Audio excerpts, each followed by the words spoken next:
The most exciting thing about the product development field is bringing something new to the world that wasn't in the world yesterday. What I love is solving a problem that either customers, community, users have. So coming up with a differentiating solution, something that hasn't been done before or is a better way of doing something that they have today, and delighting the user because that's something new that didn't exist before. The skills that are absolutely crucial for people entering product development is foundation in engineering, and then the ability to think critically.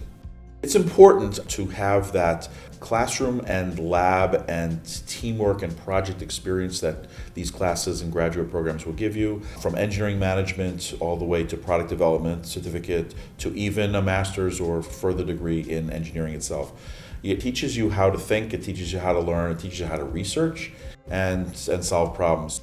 So the field of product development continues to grow. There's going to be topics in product development that we don't even know of today, 5 years from now. So it's just growing exponentially, and to be part of that is a rush.